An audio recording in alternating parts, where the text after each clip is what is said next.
सबको जय मसीह की। प्रभु का बहुत बहुत धन्यवाद करते हैं आज के पवित्र दिन के लिए।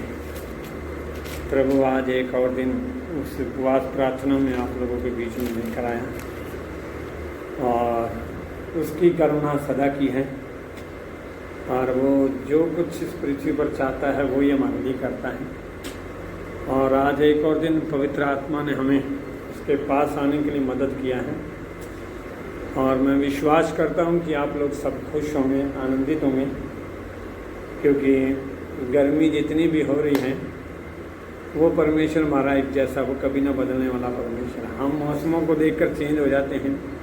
गर्मी ज़्यादा तेज हो जाए तो प्रभु मौसम बदल दे, ठंड ज़्यादा हो जाए तो प्रभु ठंड कम कर दे, धूप ज़्यादा हो जाए तो प्रभु धूप कम कर दे। तो मतलब ये हम मनुष्य हैं, कभी बदल जाते हैं। गर्मी को देखकर कहते हैं गर्मी क्यों होगी, ठंड को देखकर कहते हैं ठंड क्यों होगी। तो प्रभु कभी ना बदलने वाला परमेश्वर है, वो हमेशा सेम रहने वाला परमेश्वर है। वो हमारे व्यवहारों के अनुसार, हमारी सोचों के अनुसार, हमारी बुद्धि के अनुसार नहीं काम करता, पर जो कुछ वो पृथ्वी पर चाहता है वही करता है। हालेलुया। इसलिए आज प्रभु का धन्यवाद करते हैं। आज एक और दिन उपवास में से समय लेकर आया प्रभु। उपवास के बारे में मैंने आपको बहुत अच्छे से बताया हुआ है और भी जैसे जैसे प्रभु मेरे को बात करता है मैं आपको बताता हूँ। उपवास का मतलब क्या होता है कि अपने शरीर को मारना, शरीर को कूटना। पौलुस कहता है मैं हर दिन अपने शरीर को मारता हूँ, कूटता हूँ। और मतलब ये मारने कूटने का मतलब क्या है? याद रखना, आप इस पृथ्वी पर जो भी काम करते हो, अगर इस पृथ्वी पर काम अपने शरीर के अनुसार कर रहे हो तो उसकी कोई भलाई नहीं है। क्यों भलाई नहीं है? बाइबल बताती है कि शरीर के अनुसार तुम्हारे सारे भले काम मैले चिथड़ों के समान है।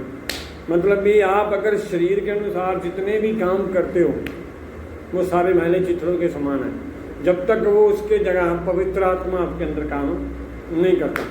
पौलुस कहता है कि मैं अपने शरीर को मारता कूटता हूँ। शरीर को मारने कूटने का मतलब है, बाइबल बताती है, पत्रस में एक जगह लिखा है, पहला पत्रस में, जो अपने शरीर को मारता है वो उसने पाप पर जय पा ली है। मतलब भी हमारे पाप ज़्यादातर शरीर के अनुसार होते हैं।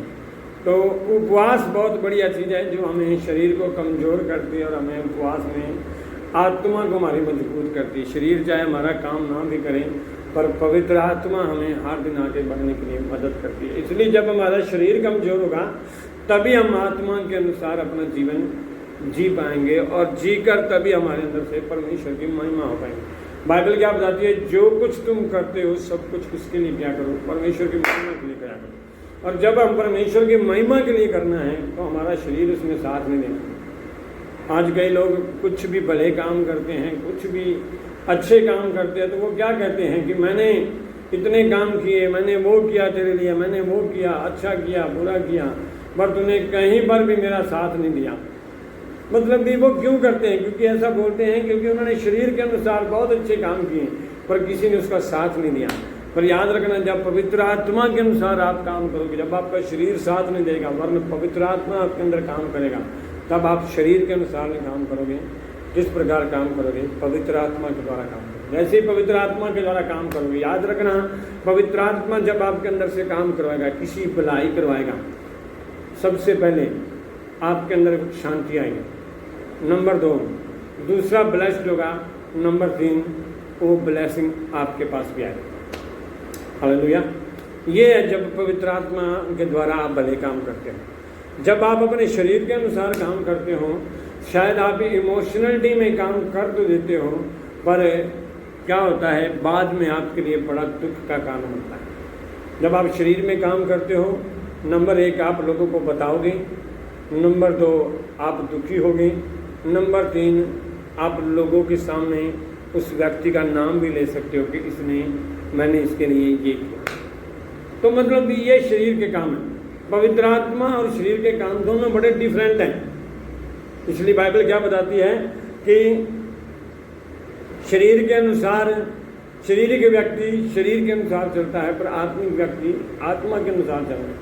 एक जगह ये भी लिखा है, शरीर के अनुसार दिन काटोगे तो मरोगे, पर आत्मा के अनुसार जीवन काटोगे तो जियोगे। मतलब क्या है कि जब हमारा शरीर हमारे ऊपर हावी होता है ना, तो हम एक दिन थक के रह जाते हैं। थक के रह जाते हैं, हम हार जाते हैं, टूट जाते हैं। हमने इतना लोगों के लिए शरीर के अनुसार कर देते हैं, एक दिन हम थक जाते हैं। पर जब हम आत्मा के लिए करते हैं, बाइबल बताती है जो यहोवा की बाट जोते हैं वो नया बल प्राप्त करते रहते हैं। पवित्र आत्मा कभी भी आपको मतलब भी कमजोर नहीं होने देगा। पवित्र आत्मा कभी भी आपको निराश नहीं होने देगा जब आप पवित्र आत्मा के अनुसार काम करना शुरू करो। अब यहाँ पर जो आज मैं आपको चैप्टर बताने जा रहा हूँ, हम जानते हैं कि हम यूहन्ना रचित सुसमाचार उसके 6 अध्याय तक हम लोग सीख सके हैं। हमने पिछले 6 अध्याय में एक सबसे बड़ी बात की क्या देखी थी कि यीशु मसीह कौन है, अनंत जीवन है। जब लोग भीड़ की भीड़ उसके पास यीशु मसीह के अनुसार शरीर के अनुसार रोटी खाने के लिए उसके पीछे दौड़ रही थी, तब तो वो उसे राजा बनाने के लिए सोच रहे थे। पर जैसे यीशु मसीह ने बोला कि तुम उस रोटी के लिए मत जियो जो तुम्हें मतलब जो तुम जिसके कारण तुम परमेश्वर को ठुकराते हो, परंतु उस रोटी के लिए जियो जिसके द्वारा मैं परमेश्वर की महिमा करता हूँ। तब बाइबल क्या बताती है कि सारे चेले भी उससे पीछे हट गए, सब लोग उससे पीछे हट गए। आखिर में पतरस ने क्या बोला, अनंत हम आपको छोड़कर किसके पास जाएं, अनंत जीवन की बातें तो तेरे पास है। मतलब क्या है कि पिछले हमने 6 अध्याय में सीखा था कि हमारा शरीर किसी वक्त काम का नहीं है, वरन है आत्मा के अनुसार जब हम निर्णय लेते हैं तो वो परमेश्वर को ग्रहण नहीं करते। अब ये 7वां अध्याय का मेन मकसद क्या है, अगर मैं आपको इसका मेन टॉपिक बताऊं तो इसकी एक बड़ी स्टोरी है। 7वें अध्याय के अंदर एक बड़ा विवाद चल रहा है भाइयों के बीच में, फरीसियों के बीच में, और दूसरा है मतलब भी लोगों के बीच में, सबके बीच में एक विवाद चल रहा है। भाई लोग सोच रहे हैं कि अगर यह परमेश्वर का पुत्र है, अगर अपने आप को ये परमेश्वर का पुत्र बताता है तो लोगों पर प्रकट क्यों नहीं करता। यहूदी लोग बता रहे हैं कि तू जो काम करता दुष्ट आत्मा के अनुसार करता है। अन्य जाति लोग बता रहे हैं, कुछ लोग बता रहे हैं कि ये परमेश्वर है, कुछ लोग डर के मारे नहीं बता पा रहे हैं लोगों को, छुप के परमेश्वर का नाम ले रहे हैं। पर यीशु मसीह उनके बीच में खड़ा होकर क्या कहता है कि जो कोई मुझ पर विश्वास करेगा उसके अंदर से जीवन के जल की नदियाँ बह निकलेंगी। मतलब इस अध्याय के अंदर क्या है कि यीशु हमारा कौन है, जीवन का सत्ता है। हालेलुया। अब मैं आपको ये बताना चाहता हूँ, यूहन्ना रचित सुसमाचार उसके 7 अध्याय का 37 वचन में क्या लिखा है। पर्व के अंतिम दिन जो मुख्य दिन है, यीशु खड़ा हुआ और पुकार कर कहा, यदि कोई प्यासा हो तो मेरे पास आए और पिए। जो मुझ पर विश्वास करेगा, जैसा पवित्र शास्त्र में आया है, उसके हृदय में से जीवन के जल की नदियाँ बह निकलें। हालेलुया। अब ये अध्याय क्या बताता है, मतलब कि यीशु मसीह जब उनसे बात कर रहा था, जब लोग बात कर रहे थे, लोग सुन रहे थे, तो लोगों के अंदर कई सवाल पैदा हो रहे थे। लोग अपने आप को मतलब कि परमेश्वर के साथ चलना चाहते थे, पर उससे परमेश्वर से अपने आप को अलग बना रहे थे। वहाँ पर एक पर्व था, पर्व के अंदर दौरान मतलब भी सारे लोग यरूशलेम में जाते थे। याद रखना, जब भी यीशु मसीह लोगों से बात करता था, जब भी लोगों को मतलब भी सीधा डायरेक्ट मिलता था, पर्व के दौरान, त्यौहार के दौरान उनके आराधनालय में जाकर मिलता था। क्यों मिलता था? ताकि वहाँ पर सब लोग इकट्ठे हों और उनके बीच में परमेश्वर बता सके कि मैं किस लिए आया हूँ। हालेलुया। वो दौरान उसमें जाते थे और वह लोगों को बताते हैं कि उनका संदेश परमेश्वर से है। मतलब यीशु मसीह उनके सामने ये प्रकट करता है कि जो कुछ मैं तुम्हारे लिए बोल रहा हूँ, जो कुछ मैं तुम्हारे लिए कर रहा हूँ, मैं अपनी ओर से नहीं कह रहा, किसकी ओर से बोल रहा हूँ, परमेश्वर की ओर से कह रहा हूँ। अब इस बात को लेकर क्या हो गया कि लोग इसको बात को सुनकर हैरान हो गए। क्यों हैरान हो गए? क्योंकि मतलब भी उन्हें लगने लग गया, कई लोग उसमें से सवाल उठाने लगे कि ये तो यूसुफ का पुत्र है, ये तो मतलब भी हमारे बीच में रहने वाले, हम सबको इसके जानते हैं, इसके भाइयों को जानते हैं, इसके परिवार को जानते हैं, पर ये क्यों कह रहे हैं कि मैं अपनी ओर से नहीं आया, परमेश्वर की ओर से आया हूँ। तब लोगों के अंदर सवाल उठने लगे, हैरान होने लगे। कुछ लोग उसको मसीहा मानने लगे और कुछ लोग उसको, जबकि अन्य लोग उसे मारने के लिए भी तैयार हो। याद रखना, प्रभु यीशु मसीह जो भी काम करता था परमेश्वर के लिए, भलाइयों के लिए काम करता था। और लोग किस काम को देखना चाहते थे? शारीरिक भलाइयों को। हमने 6 अध्याय के अंदर देखा कि 6 अध्याय के अंदर यीशु मसीह ने जब लोगों को खाना खिलाना शुरू कर दिया तो वो राजा बनाने के लिए तैयार थे। पर यहाँ पर आगे क्या कहता है कि वही लोग उसके लिए मारने का प्लान बना रहे हैं। याद रखना, जब तक आप लोगों के लिए अच्छे काम करते रहोगे तब तक शरीर के अनुसार हैं लोग आपका साथ देंगे, पर जिस दिन आप शरीर के अनुसार लोगों से अच्छा काम करना बंद कर दोगे, आपकी पहचान भी उन लोगों के बीच में नहीं रहेगी। हालेलुया।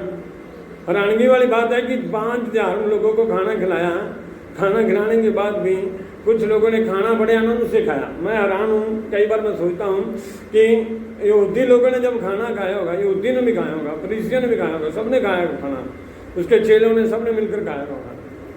जब खाना खाया होगा तब नहीं उन्होंने सोचा होगा कि यीशु कौन है, यीशु नहीं है। तब नहीं उनके मन में माइंड में सवाल आया होगा कि यीशु अलग जाति का, यीशु झूठ बोल रहा है, यीशु ये कर रहा है, यीशु को मारना, हमें ये करना। जब उनको अंदर खाना मिल रहा था तब वो इन बातों को भूल चुके थे, सिर्फ उनके माइंड में एक ही था कि हमें खाना मिल रहा है। आज भी कई मसीह लोग क्या करते हैं, कई लोग विरोध करते हैं, कई लोग परमेश्वर के खिलाफ बोलते हैं, कई लोग परमेश्वर के वचन के खिलाफ बोलते हैं। क्यों बोलते हैं? जब तक उन्हें खाना मिलता रहता है, खाना मिलता रहता है, खाना अच्छे काम मिलते रहते हैं, मसीह लोग अच्छे काम करते रहे तो लगेंगे कि भी अच्छी मसीह लोगों के बड़ा जैसा कोई नहीं है। पर जब उन्हें सच बोलना शुरू कर दें तभी वो विरोध करना शुरू कर दें। वही घटना यहाँ पर होगी। वो लोग यीशु का क्या करने लगे? विरोध करने लगे, उसको मारने के लिए तैयार हो गए। सबसे पहले बात, हैरानगी वाली बात है, उसके परिवार वालों ने उसका मना कर दिया। हम 1 से लेकर 9 तक पढ़ते हैं कि उसके परिवार के अविश्वास की बातें। याद रखना, जब भी आप प्रभु में बढ़ना शुरू करोगे, सबसे पहले आपको सबसे पहले आपको परिवार की तरफ से अविश्वास की बातें सुनने को मिली। यीशु को सबसे पहले कहाँ से मिली? 6 अध्याय तक है, उसका परिवार की बातें नहीं चल रही थी, पर 7वें अध्याय में सबसे पहले किन लोगों ने उसके ऊपर अविश्वास किया? उसके परिवार वाले। क्या बोल रहे हैं उसको? अगर तू चमत्कार करना चाहता है, तो आशीष देना चाहता है, हमारे सामने भी प्रकट कर दे। फिर तू छुप छुप के क्यों घूम रहा है? सबके सामने प्रकट हो। यीशु के अपने भाई भी उस पर विश्वास नहीं करते थे, और वे चाहते थे कि यीशु पर्व में जाकर लोगों को चमत्कारों से अपना प्रभाव दिखाए। आज यहाँ पर इसके भाई लोग क्या कर रहे हैं कि जो पर्व में हम लोग जा रहे हैं कि वहाँ पर चमत्कार दिखाए, लोगों को दिखाए कि मैं परमेश्वर का पुत्र हूँ। पर यीशु, याद रखना, यीशु पर्व के अंदर, त्योहारों के अंदर चमत्कार करता था, पर किसी के कहने पर नहीं करता था। यहाँ पर एक बात लिखी है, 7:4 से पढ़ेंगे। क्योंकि ऐसा कोई न होगा जो प्रसिद्ध होना चाहे और छिपकर काम करे, परंतु यदि तू यह काम करता है तो अपने आप को जगत पर प्रकट कर। ये उसके भाई बोल रहे हैं, यीशु को बोल रहे हैं। फिर उसके बाद यीशु क्या कह रहा है, उसके बारे में क्या लिखा है? क्योंकि उसके भाई उस पर क्या नहीं करते थे? विश्वास नहीं करते थे। तब यीशु ने उनसे कहा, मेरा समय अभी तक नहीं आया, परंतु तुम्हारे लिए सब समय। मतलब भी यीशु पर्व में चमत्कार करता था, पर उनको क्या कहता है? मेरा समय अभी तक नहीं आया। मतलब क्या है? वो लोगों के कहने से नहीं चमत्कार करता था, वो परमेश्वर के कहने से चमत्कार करता था। याद रखना, मैंने पिछली बार बताया, हर एक चमत्कार परमेश्वर की ओर से आता है। चमत्कार होता यीशु के नाम से, पर आता चमत्कार किसकी ओर से है? परमेश्वर की ओर से। जब यीशु तब चमत्कार करता था जब परमेश्वर उसे अनुमति देता था, और जब अनुमति होती थी तभी वो काम करता था। इसलिए यहाँ पर वो कहता है, आपने सुना होगा 2 अध्याय में भी उसने अपनी माँ को भी बोला, अभी तक मेरा समय नहीं आया। यहाँ पर अपने भाइयों को बोल रहा है, अभी तक मेरा समय नहीं आया। मतलब भी वो अपने परिवार वालों के कहने से नहीं मतलब चमत्कार करता था, परंतु किसके कहने से चमत्कार करता था? परमेश्वर के कहने। अब इसीलिए उन्होंने क्या किया कि उसको बोल रहे हैं कि ये अपना प्रभाव लोगों पर प्रकट कर। पर यीशु उनको क्या कर रहा है? लेकिन यीशु संसारिक समय के बजाय परमेश्वर की योजना के अनुसार काम करते थे। आज के ज़्यादा जो लोग, हम ज़्यादातर काम क्यों करते हैं? लोगों को दिखाने के लिए करते हैं। पर प्रभु यीशु मसीह किसके लिए करता था? परमेश्वर के लिए करता था। वो सेवकाई कभी नहीं टूटती, वो कलीसिया कभी नहीं टूटती जिसमें काम परमेश्वर की ओर से। वो सेवकाई हमेशा टूटती है जिसमें काम आपकी बुद्धि से है। हालेलुया। इसलिए जब भी काम आप अपने शरीर के अनुसार करोगे, आप हमेशा ठोकर खाओगे, पर जब आप काम आत्मा के अनुसार करोगे तभी आगे। तब उसके बाद क्या हो गया? 10 से लेकर 24 तक यीशु का सबसे बड़ा साहस देखो। हैरानगी वाली बात है। देखो, कहते हैं कि बाहर वाले लोग साथ दे न दे, जब अपने साथ दें तो तब आदमी का हौसला बन जाता है। पर हैरानगी वाली बात है यहाँ पर है, बाहर वाले भी उसका विरोध कर रहे थे, घर वाले भी विरोध कर रहे थे, फिर भी यीशु का साहस यहाँ पर क्या है, लोग उसके बारे में चुपके चुपके बातें कर रहे हैं, यीशु के बारे में चुपके चुपके बातें कर रहे हैं। क्या कर रहे हैं, 12 में लिखा है, और लोगों ने उसके विषय में चुपके चुपके बहुत सी बातें की। कुछ कहते थे वह भला मनुष्य है, और कुछ कहते थे नहीं वह लोगों को भरमाता है। लोगों के अंदर यीशु का चर्चा फैल गया था, लोगों के अंदर यीशु का चर्चा फैल गया था, चमत्कारों का, आशीष का। लोग पूरी तरह सहमत हो चुके थे यीशु के ऊपर, उन्हें पता लग गया था कि हमारा एक छुड़ाने वाला आ गया है। पर क्या था, आगे क्या लिखा है 11 में, तो भी यहूदियों के डर के मारे कोई उसके विषय में खुलकर नहीं बोलता था। मतलब क्या है, मतलब भी यीशु के बारे में खुलकर बोलने के लिए आपको अपनी परंपराओं से बाहर आना पड़ेगा। आज कई लोग प्रभु यीशु को जानते हैं पर खुलकर उसके बारे में बात नहीं कर सकते। क्यों नहीं कर पाते? क्योंकि घर की यहूदी परंपराओं ने, रीति रिवाजों ने, डर ने, पुरानी बातों ने हमारे मन को बंद कर रखा है। आज कई लोग प्रभु यीशु को जानते हैं, ये नहीं है कि लोग नहीं जानते हैं। कुछ लोग चुपके चुपके यीशु के बारे में बात करते हैं, पर खुल के क्यों नहीं बात कर पाते? क्योंकि वो डरते हैं। क्या करते हैं? डरते हैं। कि डर इसका बात का है कि कहीं हमें हमारे गांव से, हमारे इलाकों से, हमारी जगह से निकाल न दें। अगर आप 9वें अध्याय में जाके हम जाएंगे तब वहाँ पर एक बात लिखी है, जब एक अंधा चंगा हुआ तो उसके माँ बाप ने साफ मना कर दिया कि हमें नहीं पता ये कैसे चंगा हुआ, क्योंकि वो डरते थे कि उन्हें कहीं आराधनालय से बाहर नहीं निकाला जाए। ये परंपराओं के कारण आज कई लोग यीशु का इनकार कर देते हैं। आज कई लोग यीशु की सच्चाई की बातों को जानते हैं, प्रेम को जानते हैं, पर इस परंपराओं ने, रीति रिवाजों ने आज लोगों की मुंह को बंद कर रखा है, लोगों के अंदर डर को बना रखा है। पर यीशु के अंदर वो डर नहीं था। उस परिस्थिति में भी वो साहस के साथ बातें क्या करता है। धार्मिक नेता यीशु की जान लेना चाहते थे, फिर भी यीशु वह बीच में मंदिर में जाकर निडरता से उपदेश देता था। क्या करता था? निडरता से, बिना भय के उपदेश देता था। हालेलुया। यीशु के अंदर कोई डर नहीं था। और रिबका, यीशु के अंदर है, यीशु के अंदर कोई डर नहीं था। अब पर किंदिया पेड़ावा, किंदिया यीशु दी पेड़ावा, जे यीशु दी भेडा वां तो यीशु के अंदर डर कोनी, तो यीशु दी भेडा च डर कोनी हुंदा। किन्ना च डर नहीं हुंदा? यीशु दी भेडा च डर कोनी हुंदा। हाँ,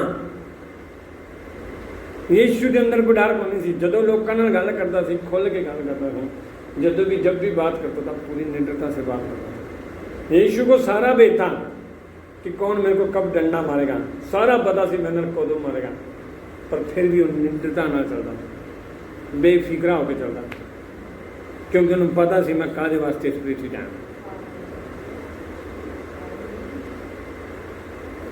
इस करके बाइबल में लिखा ना, उससे मत डरो जो तुम्हारे शरीर के घात करता है, मरण उससे डरो जो तुम्हारे शरीर और आत्मा दोनों को नाश कर सकता है।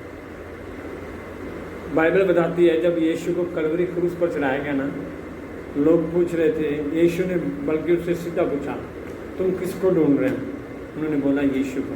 और बाइबल बताती है यीशु सीधा आके बोलता है क्यों मैं। और इतनी बात सुन के बाइबल बताती है 18 अध्याय के अंदर है, जो उसको पकड़ने आए थे वो इतनी बात सुन के डर के पीछे गिर गए।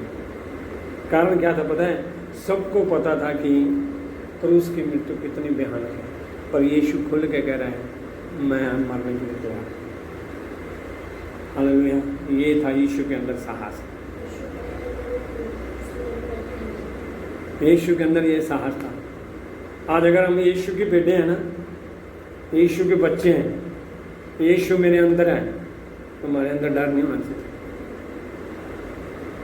हमारे अंदर डर नहीं होना चाहिए। जिस दिन हम आपके अंदर डर आ जाता ना, आप यीशु की भेड़ नहीं बनते। बाइबल बताती है यदि परमेश्वर हमारी ओर है तो हमारा विरोधी कौन हो सकता है। अब यीशु वहाँ पर निर्दयता से उपदेश देते हैं, वह समझाते हैं कि उनकी शिक्षा वो अपनी नहीं है बल्कि उन्हें भेजने वाले परमेश्वर की। याद रखना, आप डरते कब हो? जब शरीर के अनुसार काम करते हैं। यीशु इसलिए नहीं डरता था क्योंकि उसको पता था ये शिक्षा मेरी नहीं, किसकी है? परमेश्वर की। डर आपके अंदर तब आता है जब आप अपनी बुद्धि का, समझ का सहारा लेते हो कि मेरे जीवन में ये ना हो जाए, मेरे जीवन में ये ना हो जाए, मेरे को ये ना लग जाए, कहीं मेरे को वो ना मार दे, मेरे को ये ना हो जाए, कहीं मैं जाऊंगा तो गिर ना जाऊं, चोट ना खाऊं, तब आपके अंदर डर आता है। पर जब आप आत्मा के अनुसार जीवन जीते हो तब आपके अंदर से सारा डर खत्म हो जाता है। अब क्या आता है 24 के बाद 25 से लेकर यहूदी लोगों के अंदर और यीशु मसीह के अंदर एक बहस होनी शुरू हो जाती है। सॉरी, यहूदी और अन्य जाति लोगों के अंदर एक बहस शुरू होने जाती है। उस बहस के अंदर वो लोग एक दूसरे के अंदर ये बोलना चाहते हैं, कुछ लोग बोलते हैं कि यीशु ही परमेश्वर हैं और कुछ लोग बोलते हैं कि वो परमेश्वर नहीं। क्योंकि यीशु ने खुल के बोलता था कि ये जो मैं बोल रहा हूँ ये उपदेश मेरा नहीं है, किसका है? परमेश्वर का है। अब वो लोग क्या बोलते हैं उसको कि ये इसके अंदर दुष्ट आत्मा है कि जो मतलब भी ये अपने आप को बड़ा बनाना चाहते हैं। अब बाइबल क्या बताती है कि जब उसने उपदेश दिया उन लोगों से, होते लोगों के अंदर सवाल उठने लग गए कि क्या यीशु मसीह परमेश्वर रहता है। लोग भ्रमित होते हैं कि वह कहाँ से आया। कुछ अधिकारी उन्हें गिरफ्तार करना चाहते थे कि लेकिन वे असफल रहते हैं। मतलब कि कुछ लोगों ने उसे पकड़ने के लिए लोगों को भेजा भी इसको पकड़ के लाए, पर वो पकड़ नहीं पाए क्योंकि बाइबल बताती है उसका समय अभी तक नहीं आया। यीशु मसीह को सारी डायरेक्ट डेट पता थी कि कब मेरे को कलवरी क्रूस पर चढ़ना है, इसलिए उसको पता था किस वक्त मेरे को कहाँ भागना है, किस वक्त मेरे को कहाँ रुकना है, किस वक्त वहाँ पर मेरे को उपदेश देना है। यीशु अपने समय में एक ऐसा भविष्यवक्ता था, एक ऐसा लीडर काम करने वाला परमेश्वर था, मतलब भी अगुवा था कि वो जो भी उसको परमेश्वर संदेश देता था वो करता था। इसलिए जब लोगों के अंदर बहस बात होने लगी, यहाँ पर एक बात और लिखी है, यहूदी लोगों के अंदर है अविश्वास की बातें आने लगी, अविश्वास आने लग गया लोगों के अंदर। फरीसी लोग इतना मतलब भी उस बात को लेकर इरिटेट हो गए कि उनके अंदर है आपसी लोगों के अंदर लड़ाइयाँ शुरू होने कर सकती। वहाँ पर एक गमलियल नामक का एक प्रधान आया, सॉरी निकोदेमस कौन है, जो तीसरे अध्याय के अंदर है, मतलब यीशु से मुलाकात हुई। तो उसने जाके वहाँ पर एक बात क्या बोली कि क्या हमारी व्यवस्था किसी व्यक्ति को जब तक पहले उसकी सुनकर जान ना लें कि वह क्या करता तो उसी ठहराती है। मतलब भी उसके पंथ के लोग उसको बोलने लग गए कि हम व्यवस्था के अनुसार तो ये काम गलत कर रहे हैं, पर अपने शरीर के अनुसार हम उसके ऊपर दोष लगा रहे हैं। याद रखना यीशु मसीह के ऊपर है, अगर आपको दोष लगाना है तो व्यवस्था के अनुसार लगाना है, अपने शरीर के अनुसार मत लगाना। आज 100% में जितने लोगों ने व्यवस्था पढ़ी है उन्होंने किसको जाना है? यीशु को जाना है। पर जिन्होंने व्यवस्था नहीं पढ़ी वो यीशु पर दोष लगाते हैं। निकोदेमस उनको कह रहा है कि अगर आपको यीशु पर दोष लगाना है ना तो पहले व्यवस्था बताओ। व्यवस्था नहीं हमें सिखाती कि किसी पर दोष लगाना नहीं। क्या कहती है? व्यवस्था नहीं सिखाती कि किसी पर दोष लगाना है, पर क्या कहते हैं कि अगर आप दोष किसी पर लगाते हो, कब लगाते हो? जब आप अपने शरीर के अनुसार काम करते। मैं एक बात बताऊं, बाइबल पढ़ने वाला व्यक्ति जब भी किसी पर दोष लगाता है तो बड़ी बुद्धि से दोष लगाता है, पर जो बाइबल नहीं पढ़ने वाला व्यक्ति ना, शरीर के अनुसार जीने वाला व्यक्ति हर एक कमियां देखेगा दूसरे व्यक्ति।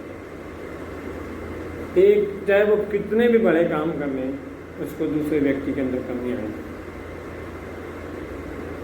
अब यहाँ पर क्या बात होगी? जब लोगों के अंदर ये बहस होना शुरू करेंगे तब यीशु वहाँ पर आके खड़ा हो गया तीसरे दिन, दूसरे दिन, पर्व के अंतिम दिन। तब उसने ये बात कही जो हमने पढ़ा था कि यदि कोई प्यासा हो तो मेरे पास आए और पिए। और उसके बाद क्या कहता है, जो मुझ पर विश्वास करेगा, जैसे पवित्र शास्त्र में आया है, उसके हृदय में से जीवन के जल की नदियां। हालेलुया। अब यीशु मसीह उनको क्या बताना चाहता था, मेरे भाइयों ये शरीर के अनुसार दिन काटना बंद कर दो। इसके अनुसार दिन काटना बंद कर दो, शरीर के अनुसार। आप वो यीशु मसीह उनको यही बात कह रहा था, आप लोग शरीर के अनुसार जितने भी भले काम कर लो वो सारे मैले चित्रों के समान है। पर अगर आपको काम करना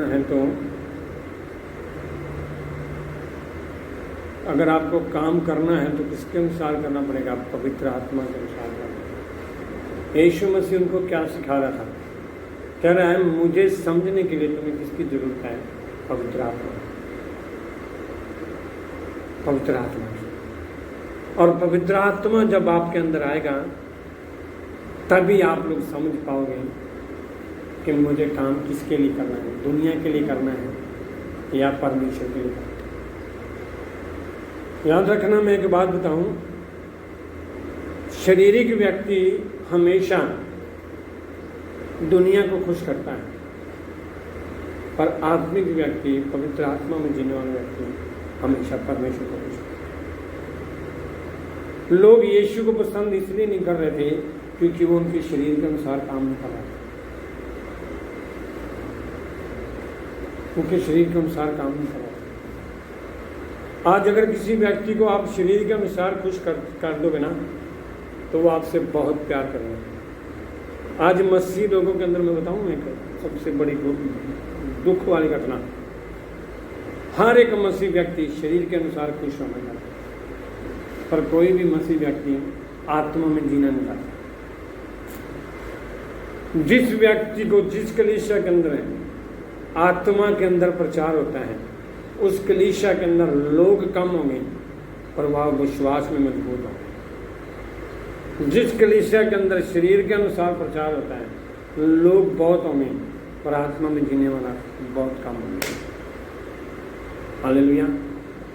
क्योंकि प्रभु यीशु क्या कहता है, जिन्होंने मुझ पर विश्वास किया ना, हमेशा उसके अंदर से जीवन के जल की नदियां बहती हैं। मतलब उसके अंदर से आशीषें बहती हैं, न कि उसके अंदर से शराब बहता है, न कि उसके अंदर से पाप बहता है, न कि उसके अंदर से बुराइयां बहती हैं, न कि उसके अंदर से कड़वाहट बहती है, न कि उसके अंदर से दोष बहता है, वरन उसके अंदर से जीवन के जल की नदियां। नदियां बहने का मतलब क्या है, हर एक जन उससे तृप्त होता है।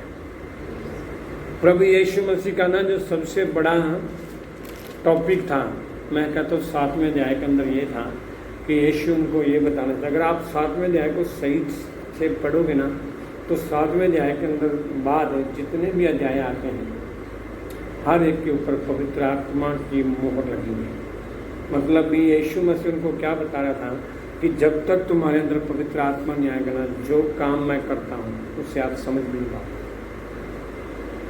याद रखना, एक कलीसिया के अंदर एक कलीसिया के अंदर एक अगर विश्वासी को पास्टर की बातों पर ध्यान लगाना ना तो उसको पवित्र आत्मा की जरूरत है। पवित्र आत्मा की जरूरत है। बिना पवित्र आत्मा के ना आप पास्टर की बातों पर भरोसा कर नहीं सकते, भरोसा नहीं कर सकते। नंबर 2, पवित्र आत्मा के बिना आप परमेश्वर की बातों में मन लगा ही नहीं सकते। नंबर 3, पवित्र आत्मा के बिना आप शरीर के कामों को त्याग भी नहीं सकते। पवित्र आत्मा के बिना आप शारीरिक बुराइयों से आज़ाद भी नहीं हो सकते। पवित्र आत्मा के बिना आप अपने अंदर से बुरी बातों को बाहर निकाल भी नहीं सकते। पवित्र आत्मा है जो आपको परमेश्वर के और करीब लेकर जाती है। यीशु मसीह परमेश्वर के करीब इसलिए था क्योंकि उसका एक कॉन्टैक्ट था पवित्र आत्मा के द्वारा। याद रखना, यीशु मसीह हर दिन, बाइबल बताती है, वो हर दिन रात को पूरी रात परमेश्वर के साथ बताता था। बताने का मतलब क्या था कि वो हर दिन उस संबंध में मजबूत हो रहा था। जब पवित्र आत्मा आएगी आपको परमेश्वर के करीब लेकर जाएगी, और जितना वो आपको परमेश्वर के करीब लेकर जाएगी उतना आपको वो शरीर के कामों से दूर करती जाएगी। शरीर के कामों से आप छुटकारा नहीं पा सकते, शरीर के कामों से आप आज़ादी नहीं पा सकते, पर पवित्र आत्मा आपको आज़ादी दे देगा। हालेलुया। मतलब क्या है, आज मैं जो शुरू से कह रहा हूँ, भलाई के काम करने के लिए पवित्र आत्मा की जरूरत क्यों है पता है? पवित्र आत्मा आपको भलाई उस व्यक्ति की नहीं कराएगी जो गरीब है, परंतु पवित्र आत्मा आपको भलाई उस व्यक्ति की कराएगी जिस व्यक्ति को जरूरत है। समझो है ना? मतलब ये पवित्र आत्मा उस व्यक्ति की भलाई कराएगी जिस व्यक्ति को उसकी जरूरत है। मतलब ये मैं यहाँ पर दुआ कर रहा हूँ कि मेरे को परमेश्वर ये चीज़ चाहिए, और एक व्यक्ति वो चीज़ लेकर आ जाता है, इसका मतलब है ये काम किसका है? परमेश्वर का। और जब तक आपके अंदर परमेश्वर के कार्य नहीं होते ना, आप लोगों के लिए काम करते रहोगे तो आपके अंदर सवाल उठने शुरू हो जाएंगे। और दूसरी बात बताऊँ, जब पवित्र आत्मा का कार्य आपके अंदर होता है ना, पवित्र आत्मा आपको मदद करता है कि ये काम करना है, आप कभी उसका जिक्र भी नहीं कर पाओगे। मैं कहता हूँ पवित्र आत्मा आपके माइंड से वो बातें निकाल देगा भी आपने कभी किसी की भलाई की नहीं है, क्योंकि भलाई आपने किसके लिए किया है? परमेश्वर के लिए। आजकल लोग भलाई किसके लिए करते हैं? इमोशनल मौके, इमोशनलिटी में लोगों के बुरे हालातों को देखकर, लोगों की कमियों को देखकर शरीर के अनुसार करते हैं। पर पवित्र आत्मा हमेशा आपको उसकी भलाई कराएगा, चाहे यहाँ से आपको 10 किलोमीटर दूर भी व्यक्ति बैठा हो, पवित्र आत्मा आपको बताएगा जाओ उस व्यक्ति के पास जाओ, उसको इस चीज़ की जरूरत है। इसलिए यीशु मसीह 7वें अध्याय में कहता है जीवन का सोता मैं हूँ। अगर आप चाहते हो कि आपके अंदर से जीवन के जल की नदियाँ बहें, आप चाहते हो कि आपके अंदर से आशीषें बहें, तो मैं कहता हूँ ये जुलाई का महीना है उस पवित्र आत्मा के अभिषेक को पाने का। जब ये पूरा महीना आप उस आशीष को देखोगे तो मैं गारंटी देता हूँ पवित्र आत्मा आपको वो ब्लेसिंग दे देगा कि आप सोच भी नहीं पाओगे। हालेलुया। मैं आज आपको इस वचन के द्वारा ये कहना चाहता हूँ, ये जुलाई के फर्स्ट वीक के अंदर मैं जब परमेश्वर के वचन से बात कर रहा था, मैं सोच रहा था प्रभु मैं क्या 7वें अध्याय में ऐसा क्या प्रकट करूँ, तो मेरी सीधी बात इसी वचन पर गई। और जब ये वचन दिया तो परमेश्वर ने मेरे को प्रॉमिस दिया कि सिर्फ ये वचन प्रचार करने के लिए नहीं, ये वचन जीने के लिए। जब आप पवित्र आत्मा के अनुसार जीवन जियोगे तो मैं गारंटी देता हूँ ये महीना आपके लिए बहुत ब्लेस होने जा रहा है, आशीषित होने जा रहा है। यीशु के नाम से कलीसिया के लिए, परिवार के लिए, आपके घर के लिए बड़ी आशीष का काम है। परमेश्वर आपको आशीष करे, सबको ध्यान से।